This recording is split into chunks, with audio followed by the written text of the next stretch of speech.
Shalom. Selamat malam semuanya, sobat doa sehati GPIS Purwokerto, Gereja Betel Injil Sepenuh Purwokerto, mengudara dari kota Mendoan, kota Purwokerto, menghampiri saudara-saudara semua pada malam hari ini. Dan terima kasih buat dukungannya selama ini dengan kami yang terus dengan setia mengikuti acara live streaming doa sehati yang diadakan setiap hari Rabu pukul 8 malam, dimana melalui acara ini kita akan berdoa bersama-sama, kita menyembah Tuhan, dan kita juga mau belajar firman Tuhan yang akan disampaikan oleh hambanya. Sebab mendekat kepada Tuhan adalah kebutuhan yang bermanfaat, berguna, dan sangat penting bagi tubuh rohani kita. Saat kita mendekat kepada Tuhan, maka kekuatan kita dicas kembali. Kita kembali menjadi kuat. Kita kembali merasakan hadirat Tuhan. Kembali kita boleh mengucap syukur kepada Tuhan untuk segala kebaikannya. Selamat malam semuanya buat yang sudah bergabung di malam hari ini, baik dari kota Purwokerto maupun dari luar kota dan bahkan dari luar Indonesia, dari luar negeri. Selamat bergabung semuanya. Senang rasanya kembali menjumpai sobat doa sehati pada malam hari ini. Kiranya berkat anugerah kemurahan Tuhan terus menyertai kita semuanya dari hari ini sampai selama-lamanya, sampai Tuhan menjemput kita saleh-salehnya. Amin. Puji Tuhan. Bapak Ibu yang dikasihi Tuhan, apa pergumulanmu hari ini? Ya, apapun pergumulanmu hari ini, saudaraku yang dikasihi Tuhan, tetaplah memiliki kesetiaan dan ketaatan. Saat kita harus melangkah dalam ketidakpastian, kita harus yakin betul dalam hati ini bahwa apapun yang terjadi, Tuhan tetap menolong dan menyertai kita. Tuhan tetap menggandeng tangan kita. Tuhan tidak pernah meninggalkan kita sekalian. Terpujilah namanya. Karena itu jangan berhenti untuk memuji Tuhan. Jangan berhenti untuk bersyukur kepada Tuhan, karena setiap berkat sekecil apapun semuanya berasal daripada Tuhan. Tuhan yang mengatur, Tuhan yang menyediakan, Tuhan yang mengadakan buat kita sekalian, sehingga kita tidak pernah kelaparan. Kita percaya Tuhan Sang Khalik itulah yang telah memberikan kita kehidupan. Dia juga yang akan menghidupkan kita sekalian, sehingga kita tetap hidup bertaut kepada firman-Nya dan terus melekat kepada Tuhan. Selamat malam untuk Ibu Yuli Nur Hayati. Shalom. Apa kabarnya pada petang hari ini?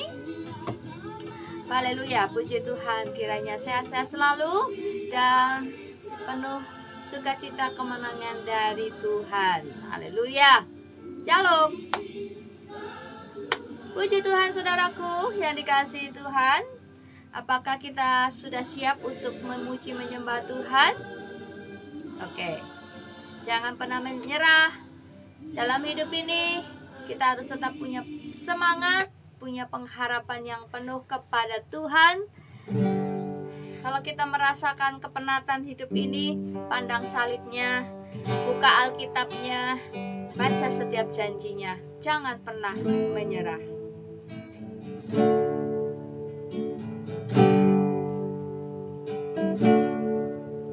Tuhan tak pernah janji langit selalu biru, tetapi Dia berjanji selalu menyertai.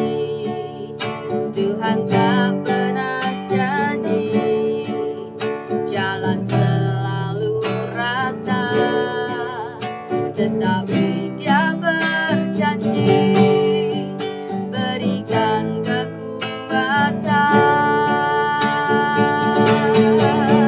Jangan pernah menyerah, jangan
kami, Tuhan sudah menolong kami.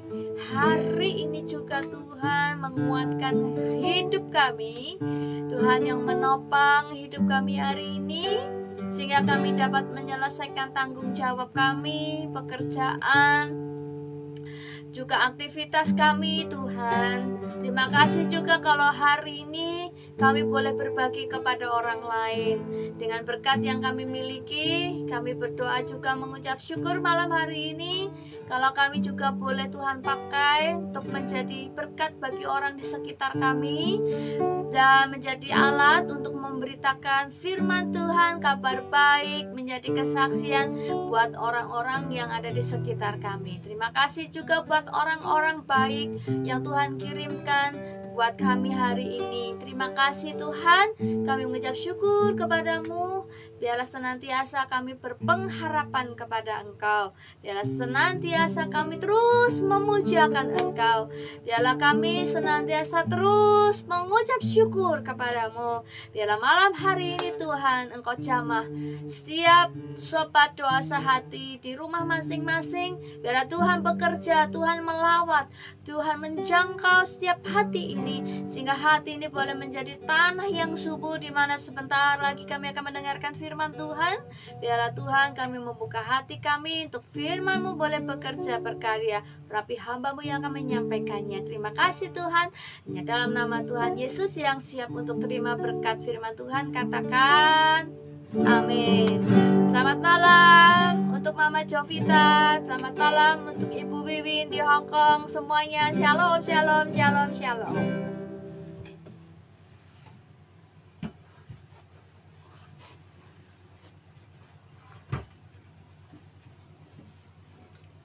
Shalom, selamat malam semuanya. Sapa untuk Bu Wiwin yang ada di Hong Kong.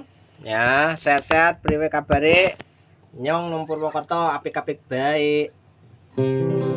Ya, salam untuk Jovita. Salam sudah disampaikan dan sudah terbalaskan. Salam untuk Bu Yuli. Semuanya saudaraku yang dikasih Tuhan. Saya percaya bahwa saudara adalah orang-orang yang istimewa di hadapan Tuhan, orang-orang yang luar biasa, orang-orang yang unik, orang-orang yang spesial di hadapan Tuhan. Kenapa? Karena saudara adalah orang-orang yang sungguh-sungguh mau mencari hadirat Tuhan. Saya percaya saudaraku yang dikasih Tuhan, orang yang mencari Tuhan, hidupnya pasti tertolong, terpelihara, dan terberkati dan diberkati saudaraku yang dikasih Tuhan. Karena Tuhan itu sangat senang, sangat suka dengan orang-orang yang mau mendekat kepadanya. Jadi sudah selayaknya kita bersyukur, kita masih punya kesempatan, kita masih punya waktu untuk mencari Tuhan, mencari hadirat Tuhan, sehingga kita saya jadi teringat sebuah lagu yang saya semua baik, semua baik. Gimana lagunya ya?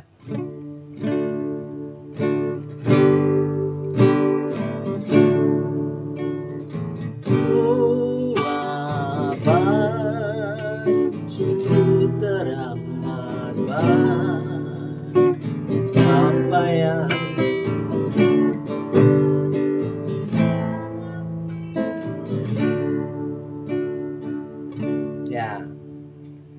apa yang Tuhan sudah berbuat dalam kehidupan kita itu semua baik. Apapun yang terjadi dalam musim kehidupan kita, Tuhan tahu memberikan yang terbaik. Ya. Tapi seringkali kita menginginkan yang lain, saudaraku yang dikasih Tuhan. Oke, saudaraku yang dikasih Tuhan, malam hari ini saya ingin mengajak saudara untuk merenungkan kebenaran firman Tuhan, ya. Merenungkan kebenaran firman Tuhan. Sebentar, saudaraku. Baik. Saya ingin mengajak saudara untuk membaca ya Alkitab dari 2 Korintus, surat 2 Korintus ayat yang ke-9, pasal yang ke-9, ayat yang ke-6 sampai dengan ayat yang ke-11. Ya. 2 Korintus pasal yang ke-9 ayat yang ke-6 sampai dengan ayat yang ke-11. Begini bunyi firman Tuhan. Camkanlah ini, orang yang menabur sedikit akan menuai sedikit juga, dan orang yang menabur banyak akan menuai banyak juga. Hendaklah masing-masing memberikan menurut kerelaan hatinya, jangan dengan sedih hati atau karena paksaan. Sebab Allah mengasihi orang yang memberi dengan sukacita. Dan Allah sanggup melimpahkan segala kasih karunia kepada kamu, supaya kamu senantiasa berkecukupan. Yang percaya katakan, amin. Di dalam segala sesuatu, dan malah berkelebihan di dalam berbagai kebajikan. Seperti ada tertulis, ia membagi-bagikan, ia memberikan kepada orang miskin, kebenarannya tetap untuk selamanya. Ia yang menyediakan benih bagi penabur dan roti untuk dimakan. Ia juga yang akan menyediakan benih bagi kamu dan melipat gandakannya dan menumbuhkan buah-buah kebenaranmu. Kamu akan diperkaya dalam segala macam kemurahan hati yang membangkitkan syukur kepada Allah oleh karena kami. Demikian bunyi firman Tuhan, saudaraku yang dikasihi Tuhan. Saya percaya saudara pasti sudah tidak asing lagi dengan bagian ini, saudaraku yang dikasihi Tuhan. Ya, melalui pembacaan 2 Korintus pasal yang ke-9, ayat yang ke-6 sampai dengan ayat yang ke-11, saudaraku yang dikasihi Tuhan. Saya ingin mengajak saudara untuk merenungkan bahwa ketika hidup kita, rohani kita bertumbuh, Tuhan mengharapkan kerohanian kita itu berbuah, iman yang berbuah. Jadi iman yang bertumbuh diharapkan oleh Tuhan, iman kita itu berbuah, bukan hanya sekedar bertumbuh. Ya, karena kalau hanya sekedar bertumbuh, maka pohon yang hanya bertumbuh tanpa menghasilkan buah akan ditebang, saudaraku yang dikasihi Tuhan. Oleh sebab itu, berbuah itu menghasilkan sesuatu untuk dapat dinikmati oleh orang lain. Ya, seperti slogan, ya, diberkati untuk menjadi berkat. Seperti halnya Bapak Abraham, janji Tuhan terhadap Bapak Abraham adalah hidupnya diberkati dan mempunyai tujuan ketika hidupnya diberkati, ia ya menjadi berkat bagi banyak bangsa, saudaraku yang dikasihi Tuhan.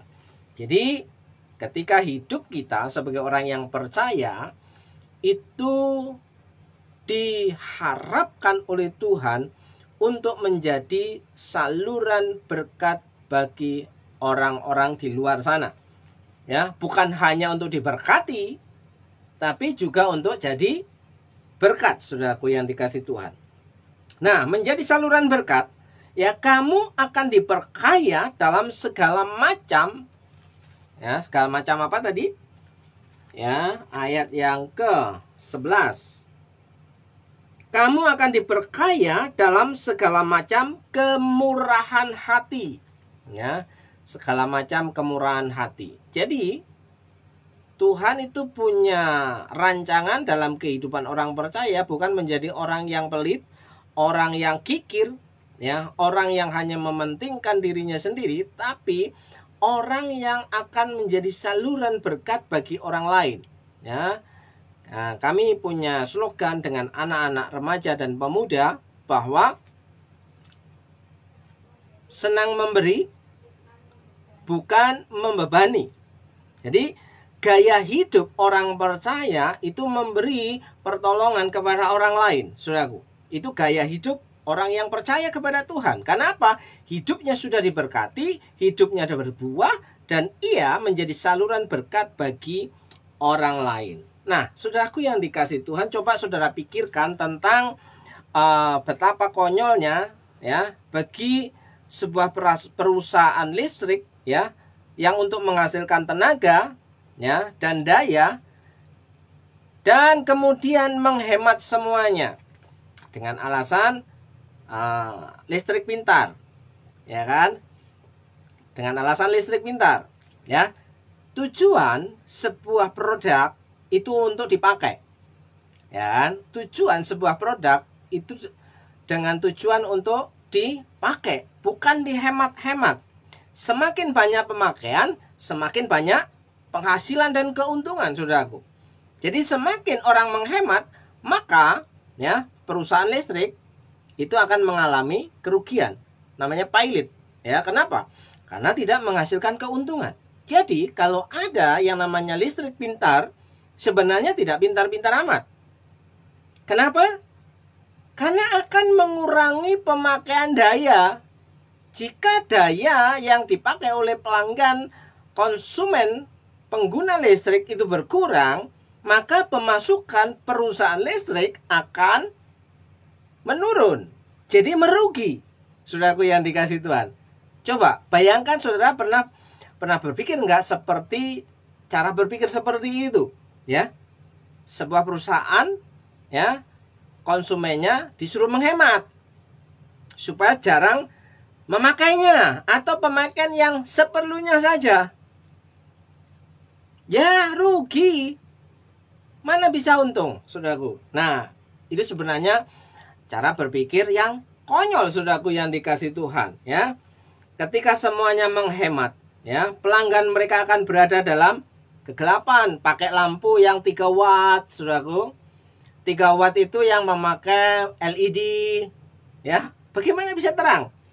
Ya kan? Terus dan perusahaan lama-lama akan mengalami kerugian, saudaraku. Jadi selama ini kenapa perusahaan listrik menjadi rugi? Ya, karena slogannya sudah begitu, penghematan pemakaian daya listrik. Ya, artinya apa? Pemasukan jadi berkurang, perusahaan jadi merugi. Nah, saudaraku yang dikasihi Tuhan, prinsip yang sama berlaku untuk keuangan saudara dan keuangan saya. Ya kan? Prinsipnya adalah kalau kita membaca ayat 7, 8, dan 9. Allah mengasihi orang yang memberi dengan sukacita, dan Allah sanggup melimpahkan segala kasih karunia kepada kamu, supaya kamu senantiasa berkecukupan di dalam segala sesuatu, dan malah berkelebihan di dalam berbagai kebajikan. Kamu akan diperkaya dalam segala macam kemurahan hati. Ya, kalau kita sudah diperkaya dalam segala kemurahan hati, terus kita menghemat, apa yang terjadi?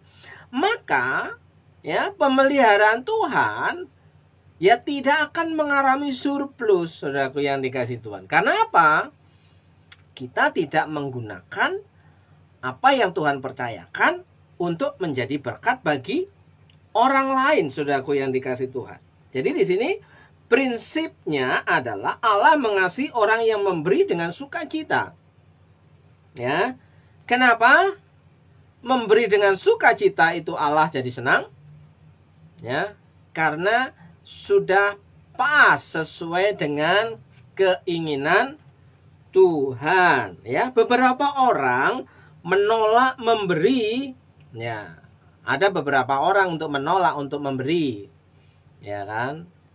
Tentu ada banyak alasan, saudaraku yang dikasihi Tuhan. Ya, ada beberapa orang menolak untuk memberi karena mereka bisa dikatakan serakah, bisa dikatakan mereka kikir, bisa dikatakan mereka rakus, bisa dikatakan mereka pelit. Ya, kenapa? Menolak untuk memberi, padahal sesungguhnya ia punya kesanggupan untuk memberi. Ya kan? Tetapi dalam banyak kasus tidak juga demikian. Ada faktor-faktor lain yang menyebabkan ia menolak untuk memberi. Ya. Tapi sesungguhnya, saudaraku yang dikasihi Tuhan, memberi itu adalah gaya hidup. Seberapa besar yang kita berikan, atau seberapa kecil yang kita berikan, itu tidak menjadi masalah kalau kita jadikan sebagai gaya hidup. Bukan masalah nominalnya berapa, tapi masalah kita dapat memberikan dengan sukacita atau tidak, saudaraku yang dikasihi Tuhan. Nah, baik. Terus, sebenarnya ada banyak orang menolak untuk memberi karena khawatir.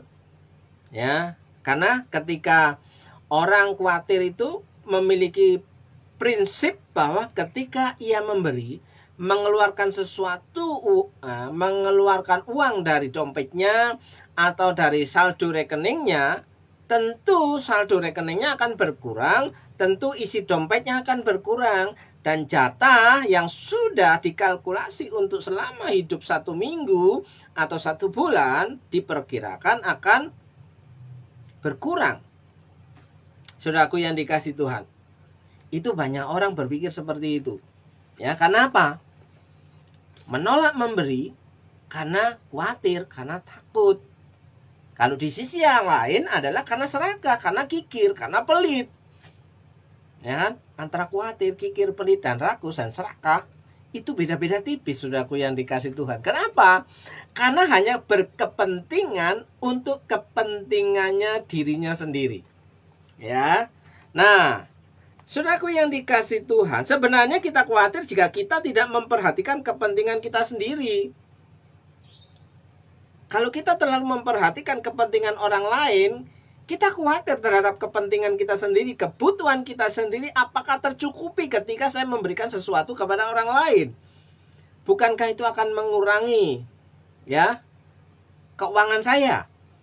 Nah, tetapi pemikiran seperti itu tidak masuk akal. Itu seperti seorang petani yang menolak untuk menanam panen berikutnya karena dia takut melepaskan benihnya. Ya. Saudara bisa bayangkan ketika seorang petani memiliki benih, ia menolak untuk menabur, ya kan? Dan benih yang ia punya, ia makan, ia masak, dan ia makan. Ya, apa yang akan terjadi? Ya, jika gambaran seorang petani memiliki benih untuk ditabur, untuk ditanam, tapi ia menolak untuk menanam dan menabur. Dan ia ambil keputusan benih yang ia miliki itu, yang sudah ia punya itu, benihnya ia masak dan ia makan. Kemudian habis. Ya kan? Artinya apa? Petani yang tidak memberi benih untuk ditabur, untuk ditanam, ia tidak akan mengalami panen. Bagaimana mungkin bisa panen kalau seorang petani tidak pernah menabur? Nah, itu gambaran iman orang yang percaya. Bagaimana orang yang percaya itu mau panen raya, apalagi dengan slogan besar-besar ya, second blessing. Wow. Double blessing. Wow. Padahal sudah diberikan benih, berkat benih oleh Tuhan, ia masak, ia makan semuanya. Tidak pernah diberikan untuk menabur, untuk memberi kepada orang lain. Saudaraku yang dikasihi Tuhan. Nah, di sini sekali lagi, ya, Alkitab berkata, muliakanlah Tuhan dengan hartamu dan dengan hasil pertama dari segala penghasilanmu. Amsal 3 ayat yang ke-9. Sekali lagi, muliakanlah Tuhan dengan hartamu dan dengan hasil pertama dari segala penghasilanmu. Berarti dari penghasilan kita, di sini ayat firman Tuhan memberikan satu perintah, muliakanlah Tuhan dengan hasil pertamamu, dengan hartamu. Nah, itu sama dengan memberi. Tapi ada banyak orang yang mengaku percaya kepada Tuhan menolak untuk memberi karena apa? Ini aja kurang untuk kebutuhan saya sebulan. Saya pastikan saudara, seumur-umur hidupnya ketika dia sudah punya iman, gajiku tidak akan pernah cukup untuk memenuhi kebutuhanku dalam waktu 1 bulan. Gaji 1 bulan tidak akan memenuhi waktu 1 bulan. Itu akan terjadi. Karena apa? Saya belum bisa memberi karena dengan alasan gajiku tidak pernah cukup. Maka yang terjadi adalah imannya hanya sebatas itu. Maka seumur hidup orang yang model seperti itu tidak akan pernah bisa memberi karena tidak akan pernah mengalami berkecukupan, saudaraku yang dikasih Tuhan. Sementara firman Tuhan berkata, ya, Allah sanggup melimpahkan segala kasih karunia kepada kamu supaya kamu senantiasa berkecukupan. Artinya, orang yang mengaku percaya kepada Tuhan ketika menolak untuk memberi, itu artinya menolak firman Tuhan bahwa Tuhan sanggup memberikan kecukupan. Ya, Allah sanggup melimpahkan, ya, supaya kamu senantiasa berkecukupan di dalam segala sesuatu dan malah berkelebihan. Orang pelit, orang kikir, orang serakah, orang rakus, orang yang hanya mementingkan kepentingan sendiri, yang menolak untuk memberi, ia tidak akan pernah mengalami kelimpahan dalam kehidupannya. Sekali lagi ya, orang kikir, orang pelit, orang rakus, orang serakah, orang medit, ya, apalagi orang yang selalu khawatir bahwa hidupnya, kebutuhannya tidak akan selalu cukup sehingga menolak untuk memberi, seumur hidupnya ia tidak akan mengalami yang namanya berkelimpahan dalam kemurahan hatinya. Ya. Firman Tuhan mengatakan demikian, Bapak Ibu, saudaraku yang dikasih Tuhan. Oleh sebab itu, di sini muliakanlah Tuhan dengan hartamu dan dengan hasil pertama dari segala penghasilanmu. Apakah itu karena Tuhan itu miskin dan dia membutuhkannya? Tuhan tidak membutuhkan uang kita. Ya, uang yang kita berikan itu untuk pekerjaan Tuhan. Uang yang kita salurkan itu untuk kerajaan Allah di muka bumi. Ya kan? Nah, dia ingin kita menabur, memberi ke dalam kerajaannya, pekerjaan Tuhan. Sehingga yang pertama, pekerjaan dan kehendak Tuhan dapat dilakukan di bumi. Ya kan? Tuhan itu memakai saudara dan saya menjadi mitranya Tuhan, partnernya Tuhan untuk menjadi berkat di muka bumi.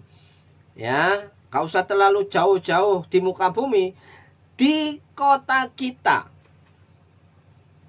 Ya kan? Yang kedua, saudara akan mendapatkan panen saat saudara membutuhkannya. Orang yang menolong orang lain sama dengan orang yang menyirami dirinya sendiri. Ya, perhatikan baik-baik.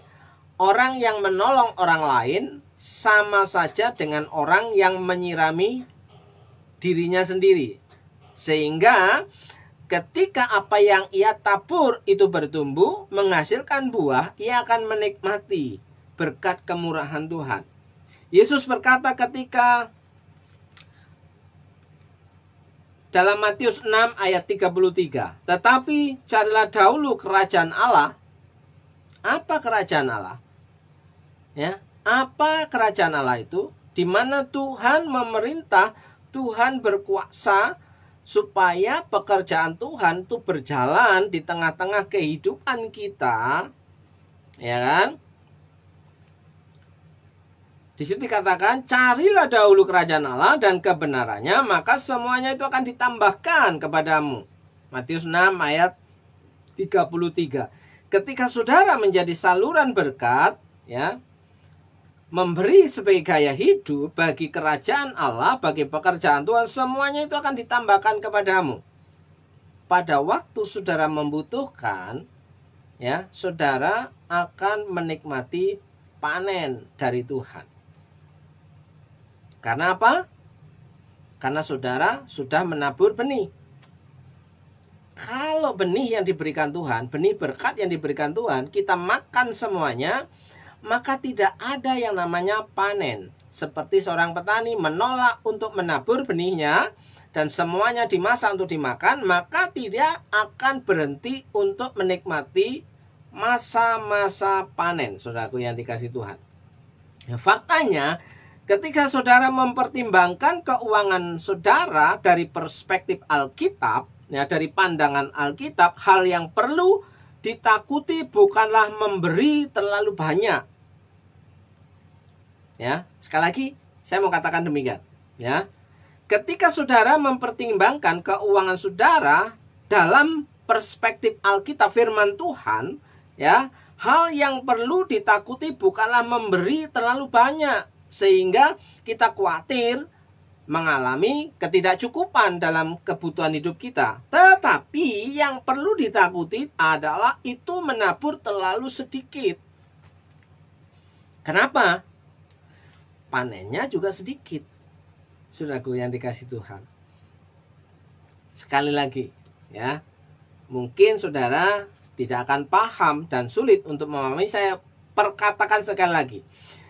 Ketika saudara mempertimbangkan keuangan saudara dari perspektif Alkitab, dari pandangan Alkitab, dari kebenaran firman Tuhan, hal yang perlu ditakuti bukanlah memberi terlalu banyak, tetapi itu menabur terlalu sedikit.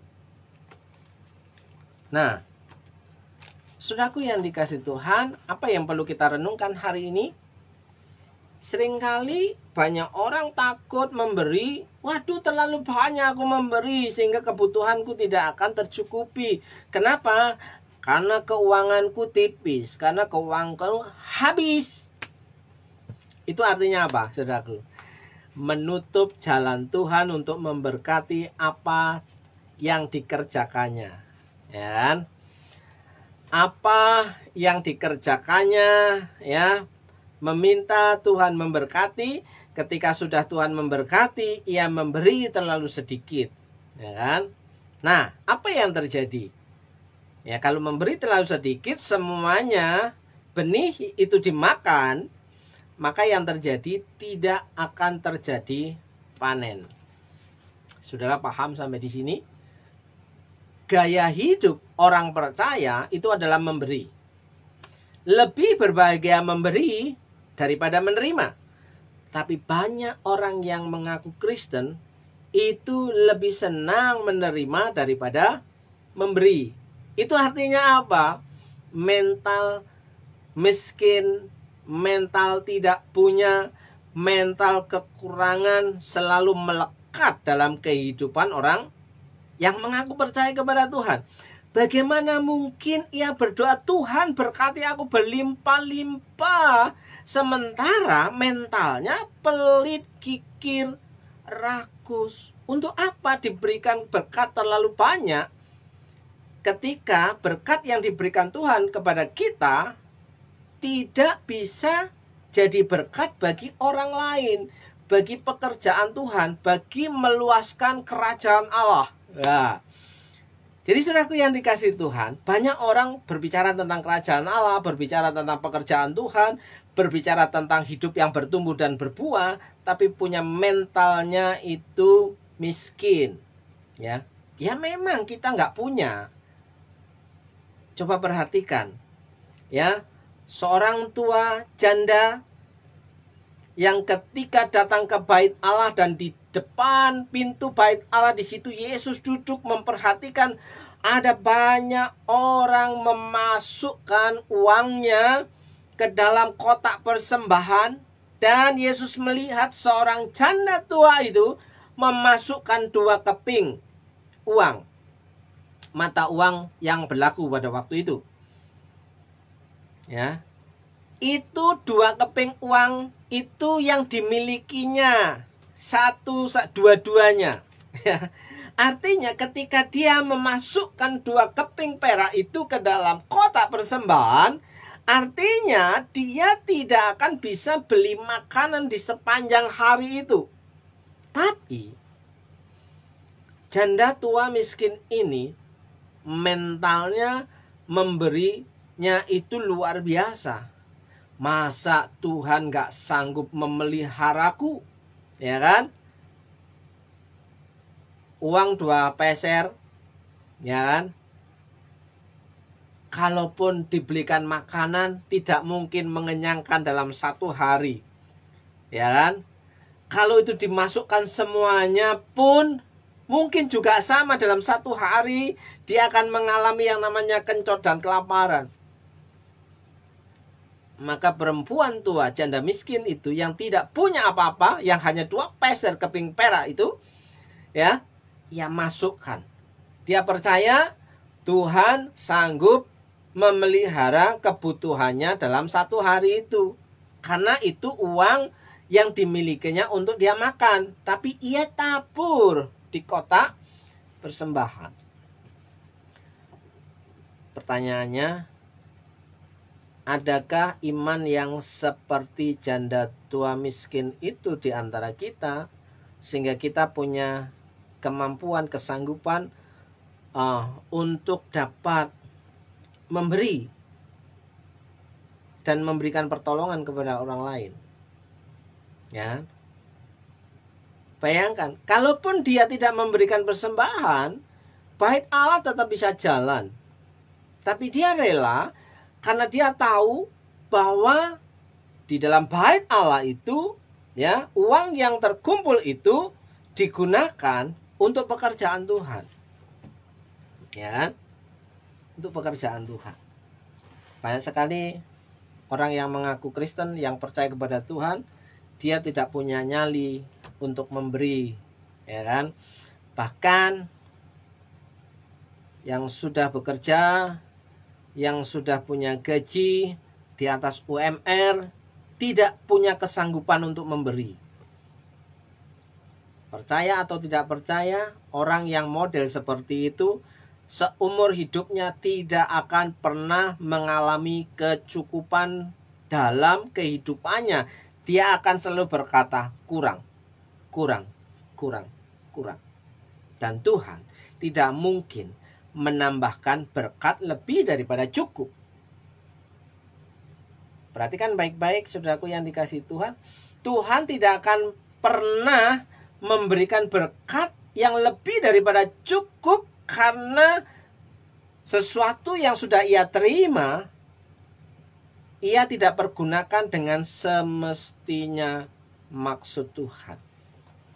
Ya, ada banyak orang yang punya gaji, ya, kecil, tapi ia mampu untuk punya hati yang memberi. Bahkan ada orang yang tidak punya pekerjaan, hidupnya berdasarkan belas kasihan Tuhan melalui orang-orang dalam lingkungan keluarganya, tapi dia masih punya hati untuk memberi. Maka hidupnya terpelihara. Demikian saudaraku yang dikasihi Tuhan, saya percaya kita semua adalah orang-orang yang punya mental memberi. Itu adalah gaya hidup. Ya, memberi itu adalah gaya hidup. Memberi itu adalah gaya hidup. Orang yang suka menolong orang lain, hidupnya akan ditolong Tuhan. Yang percaya katakan amin, amin, amin. Demikian saudaraku yang dikasihi Tuhan, selamat malam untuk semuanya. Selamat malam untuk Tante Lastri, selamat malam untuk Pak Victor, Stefani, juga Pak Edi, juga ada orang Lampung nih. Ya, kiranya Tuhan memberkati saudara. Saya mau berdoa untuk saudara. Ya, orang yang punya hati memberi, hidupnya pasti diberkati Tuhan. Hidupnya dipelihara. hidupnya dicukupkan oleh Tuhan. Karena dia tahu maksud Tuhan memberi dalam kehidupan dia sebagai orang yang percaya kepada Tuhan. Salam untuk Mas Edi. Terima kasih Tuhan Yesus, malam hari ini saya berdoa untuk saudara-saudaraku semua yang sudah mendengar kebenaran firman Tuhan malam hari ini. Saya berdoa kiranya Tuhan menambah-nambahkan berkat dalam kehidupan umat-Mu, hamba-hamba-Mu ini. Karena mereka punya hati untuk melakukan sesuatu bagi pekerjaan Tuhan. Diberkati semua yang bergabung dalam berkat nama Yesus.